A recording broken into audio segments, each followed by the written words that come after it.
বিসমিল্লাহির রহমানির রহিম। আমি আমার সম্মানিত প্রিয় নাঙ্গলকোট লালমাইবাসীকে অন্তরস্থল থেকে ধন্যবাদ জানাচ্ছি, শুভেচ্ছা জানাচ্ছি যে তারা স্বতঃস্ফূর্তভাবে ভোট দেওয়ার জন্য প্রত্যাশা করেছিলেন, সকাল থেকে লাইনে দাঁড়িয়েছিলেন। কিন্তু আমরা অত্যন্ত আশ্চর্যের সাথে লক্ষ্য করেছি বিভিন্ন কেন্দ্রে ভোটারদেরকে ম্যানিপুলেট করা, কেন্দ্রে যারা আমার প্রতিপক্ষ ছিলেন তাদের বিভিন্ন এলাকার নেতৃবৃন্দ লাগাতার কেন্দ্রে অবস্থান করেছেন। আমরা পুলিশকে, রিটার্নিং অফিসার যারা ছিলেন, প্রিজাইডিং অফিসারদেরকে অভিযোগ করেও কেন্দ্র থেকে তাদেরকে আমরা সরাতে পারিনি। নির্বাচনী আইন অনুযায়ী যিনি ভোট কেন্দ্রে যাবেন ভোট দিয়ে বের হয়ে যাবেন। আমরা প্রতিটা কেন্দ্রেই তাদের দলীয় নেতাকর্মীরা অবস্থান গ্রহণ করেছেন। নারীদেরকে কোথাও কোথাও নারী মেম্বার তাদের দলীয় নারীরা অবস্থান করে ভোট দেওয়ার ক্ষেত্রে প্রভাবিত করেছেন।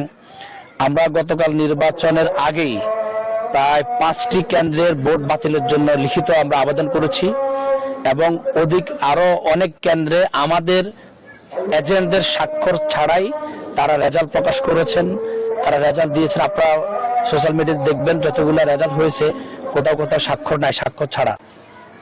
তো সেই অনিয়মগুলো তুলে ধরে আমরা প্রতিকার চাইবো ইনশাল্লাহ অবশ্যই। কিন্তু 16 বছর দেশের জনগণ ভোট দিতে পারেনি। দেশের জনগণ মনে করেছিল যে তারা কোনো বাধা প্রতিবন্ধকতা ছাড়াই এবারে নির্বাচনে তারা স্বতঃস্ফূর্ত ভোট দিতে পারবেন।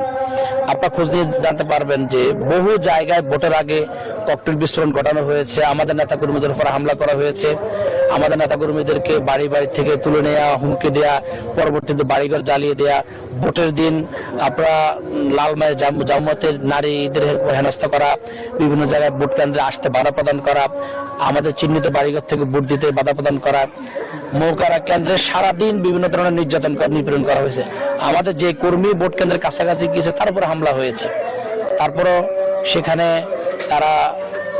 আমরা সর্বশেষ ভোটের অনেক আগেই সেই কেন্দ্রটি বাতিল করার জন্য আমরা আবেদন করেছি। এভাবে মৌকারা কেন্দ্র, বর্ষগঞ্জ কেন্দ্র, ময়ূরা কেন্দ্র, মান্দ্রা, নিশ্চিন্তপুর, যেটা একজন যিনি প্রতিদ্বন্দ্বী প্রার্থী, গণতন্ত্রের প্রতি আমি তো মনে করেছি যে 24 আন্দোলনের পরে শ্রদ্ধাবোধ সৃষ্টি হবে।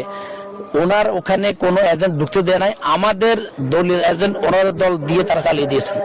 তো অনেকগুলো আমরা দেখেছি ভোটের পরে যেটা হয়েছে, অনিয়ম করে নির্বাচিত হওয়ার মাধ্যমে তারা বিজয় ছিনিয়ে নিয়েছে। আমি মনে করি বিজয় তাদের হয়েছে, কিন্তু এরপরে আমাদের নেতাকর্মীদের বাড়িঘরে হামলা করা কার্যকরভাবে 53টি জামাত ইসলামের আসন, যেখানে মাত্র 70 ভোট থেকে শুরু করে 5000 ভোটের ব্যবধান দেখানো হয়েছে।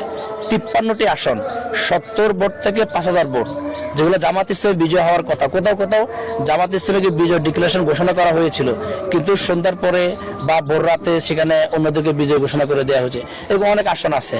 আমি সে প্রসঙ্গে দলীয় সংগঠন সিদ্ধান্ত গ্রহণ করবে, কিন্তু আমরা যেখানে নির্বাচন করেছি আমরা অবশ্যই এই জায়গাগুলো থেকে প্রতিকার চাইব। আমরা কোথাও কোথাও পুনর্নির্বাচন দাবি করতে পারি। তার পাশাপাশি এখন বিভিন্ন জায়গায় আগে আওয়ামী ফেসিবাদের মতো বাড়িঘরে হামলা করা, এগুলো কাপুরুষতা ছাড়া আর কিছু নয়। আমরা ধৈর্য ধারণ করছি, কিন্তু আমি বিএনপি নেতা কর্মীদের সাথে আমি কথা বলেছি, আমি ফোন দিয়েছি। আমার প্রতিদ্বন্দ্বী প্রার্থী যিনি মোবাশার ভূঁইয়ার সাথে আমার নিয়মিত যোগাযোগ হয়, ওনাকে আমি বলার চেষ্টা করেছি যে দেখেন, হামলা করে, মামলা করে, বিভিন্ন ধরনের বাড়িঘরে হামলা করে, ভাঙচুর করে কোনোভাবেই জনগণের হৃদয় স্থান করা যায় না, বরং এগুলা বুমেরাং হবে, এগুলা ফেরত আসবে। আর আজকে জুমার নামাজে অংশগ্রহণ করতে গিয়ে সেখানেও আমাদের অনেক নেতাকর্মীর উপর হামলা করা হয়েছে। তারা হামলা শিকার হয়ে আমাকে ফোন দিয়েছেন। আমি বিনীত অনুরোধ করবো, তিনি যে দলের প্রার্থী হোক না কেন, যে দলের নেতা কর্মী হোক না কেন, হামলার এই পথ থেকে আপনি দূরে সরে আসুন। কারণ জনগণ, জুলাই যোদ্ধারা এখনো জীবিত আছে। হামলা করতে চাইলে আপনারা তার প্রতিরোধের মুখের সম্মুখীন হবেন ইনশাআল্লাহ।